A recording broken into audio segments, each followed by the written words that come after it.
नमस्कार. आज आपण एका अशा व्यक्तीबद्दल बोलणार आहोत ज्यांची गोष्ट म्हणजे जिद्द आणि चवीचा एक भारी संगम आहे. हम्म. आपण बोलतोय दिग्रस मधल्या श्री संतोष खुरखुरी यांबद्दल आणि त्यांच्या योगेश चाट भंडाराबद्दल.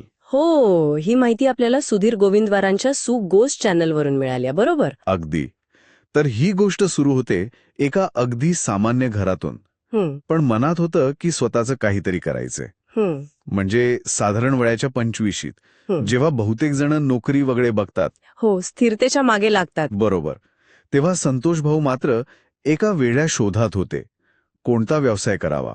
म्हणजे नक्की काय करायचं हे शोधत होते ते. हो.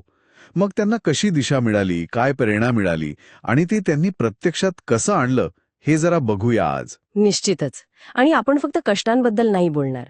म्हणजे त्यांच्या यशामागे नक्की काय काय आहे, म्हणजे त्यांचं क्षेत्र निवडणं असेल, पदार्थांमधला तो वेगळेपणा, किंवा त्यांचा तो व्यवसायाकडे बघण्याचा दृष्टिकोन, बरोबर. आणि भविष्याचं नियोजन सुद्धा. हम्म. ह्या सगळ्या गोष्टी महत्वाच्या आहेत, नाही का? अगदी.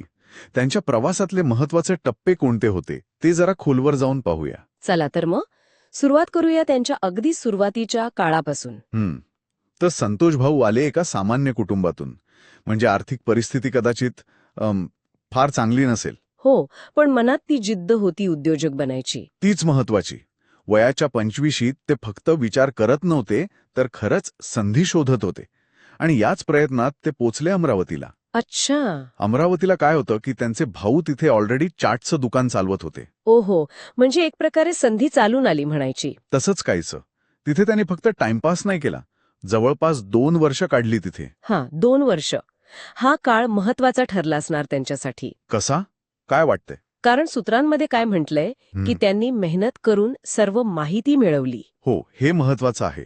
हे 2 शब्द खूप महत्वाचे आहेत. मेहनत आणि सर्व माहिती. म्हणजे फक्त काउंटरवर उभं राहणं नाही, नाही. किंवा फक्त ऑर्डर घेणं नाही, तर अगदी म्हणजे चाट बनवायचा कसा, त्यासाठी माल कुठून आणायचा, क्वालिटी कशी बघायची, हो, पदार्थांची चव कशी टिकवायची, वाढवायची, ग्राहकांशी कसं बोलायचं, हिशोब कसा ठेवायचा, बारीक सारीक गोष्टी. म्हणजे सगळं काही शिकले तिथे. अगदी.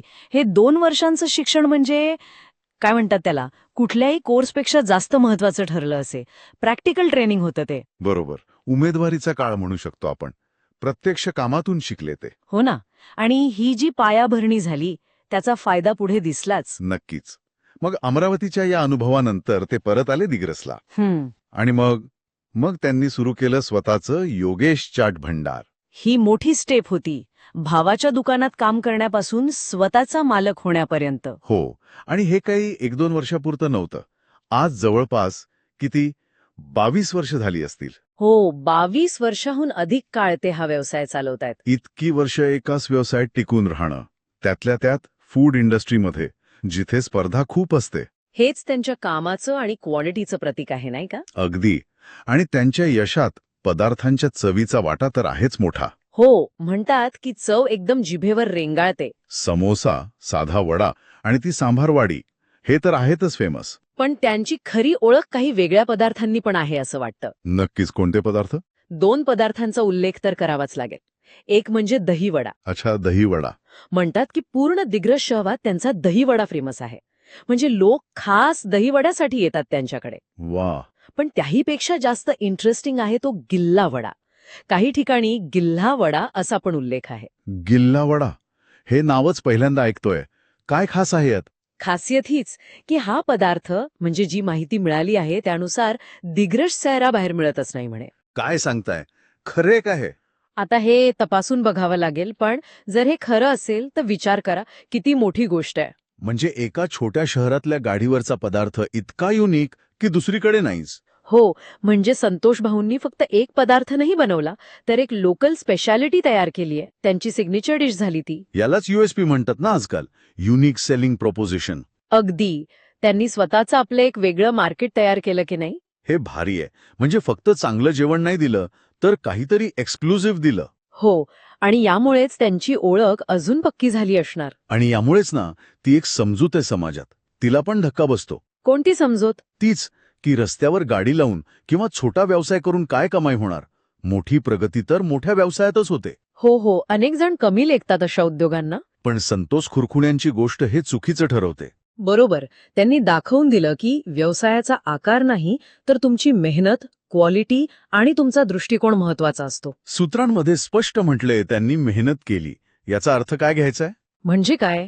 कदाचित दिवसाचे 12-14 तास काम करणं असेल, ऊन पाऊस न बघता उभं राहणं असेल, मालाच्या क्वालिटीची कधी तडजोड न करणं, ग्राहकांशी चांगले संबंध ठेवणं, हे सगळं आलं त्यात. आणि ह्या मेहनतीचं फळ त्यांना मिळालं पण. हो ना, यश फक्त गर्दीत नाही दिसलं, ते प्रत्यक्ष दिसतंय. कसं? असं म्हणतात की याच व्यवसायाच्या जीवावर त्यांनी दिग्रसमध्ये एक मोठी, म्हणजे लक्ष वेधून घेईल अशी इमारत बांधली आहे. अरे वा, म्हणजे एका चार्टच्या गाडीपासून मोठ्या बिल्डिंगपर्यंतचा प्रवास. हाच तर त्यांच्या आर्थिक यशाचा पुरावा आहे आणि योग्य नियोजनाचा सुद्धा. बरोबर. ही इमारत म्हणजे फक्त विटा सिमेंट नाहीये. नाही, ते त्यांच्या श्रमाचं, सातत्याचं प्रतीक आहे, त्यांच्या हुशारीचं प्रतीक आहे. आणि त्यांचे व्यक्तिमत्व पण महत्वाचं आहे. म्हणजे ते फक्त यशस्वी उद्योजक नाहीत. हो, काय म्हटले, हसत खेळत राहणारे आणि असंख्य मित्रमंडळ असलेले व्यक्ती आहेत. म्हणजे डाऊन टू अर्थ आहेत अजूनही. लोकांमध्ये मिसळतात. हो, हे बॅलन्स साधणं खूप महत्वाचं असतं व्यवसायात. आणि या यशात ते एकटे नाहीयेत. त्यांनी कुटुंबाला पण सामावून घेतलंय. हो, त्यांचे भाऊ नितीन खुरखुरिया, ते पण आज त्यांच्या सोबत आहेत व्यवसायात. म्हणजे यशाचं श्रेय वाटून घेतलं त्यांनी. कुटुंबाला एकत्र ठेवलं, हे पण महत्वाचं आहे. नक्कीच. अनेकदा व्यवसायात घरात वाद होतात, पण इथे सहकार्य दिसतंय.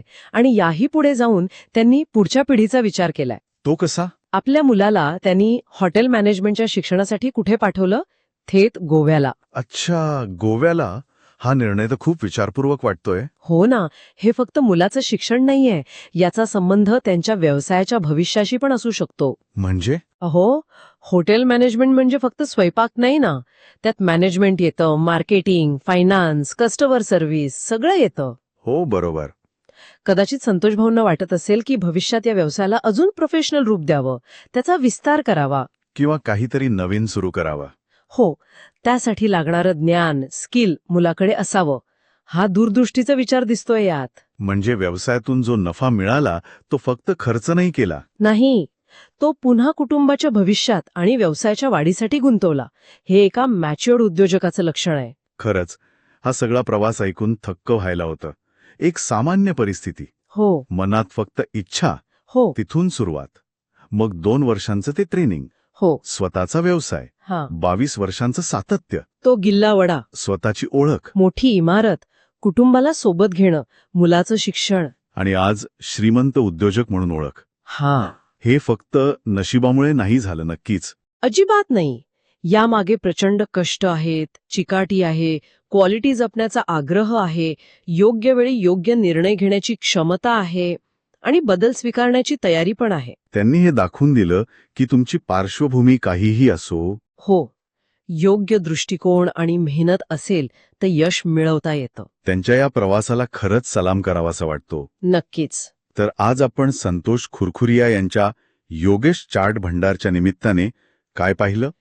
तर समर्पण, स्वतःची वेगळी ओळख बनवण्याची ती क्षमता, हो, जशी त्यांनी त्या वड्यांमधून बनवली, आणि छोट्या सुरुवातीनंतरही टिकून राहण्याची आणि वाढत राहण्याची जिद्द तुम्हाला कुठे नेऊ शकते. हे फक्त एका व्यक्तीचं यश नाहीये, तर अनेक छोट्या उद्योजकांसाठी ही एक प्रेरणा आहे. बरोबर. आणि मला एक विचार येतोय मनात, संतोष भाऊंच्या कथेवरून, विशेषतः त्या गिल्हावड्याच्या उदाहरणावरून, काय? की आपल्या आजूबाजूला लहान शहरांमध्ये, गावांमध्ये असे कितीतरी स्थानिक पदार्थ असतील किंवा कलाकुसरीच्या वस्तू, सेवा असतील, ज्या आज फक्त तिथेच माहिती आहेत. हो, असू शकतं. संतोष भाऊंनी जसं एका पदार्थाला ओळख दिली, तशी क्षमता इतर अनेक गोष्टींमध्ये असेल की नाही? नक्कीच असेल. पण प्रश्न हा आहे की फक्त एक चांगली रेसिपी किंवा कल्पना पुरेशी आहे का?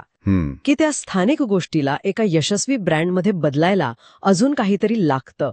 म्हणजे व्यावसायिक दृष्टी, मार्केटिंग, प्लॅनिंग, सातत्य, काळासोबत बदलण्याची तयारी. हो, या सगळ्या गोष्टी लागतील. संतोष भाऊंच्या गोष्टी ते सगळं दिसतंय. त्यामुळे हा विचार करायला हवा की आपल्या आजूबाजूला असे किती गिल्लेवडे लपलेले आहेत आणि त्यांना मोठी ओळख कशी देता येईल. खरंय, खूप महत्वाचा मुद्दा आहे हा. त्यावर विचार करायला हवा.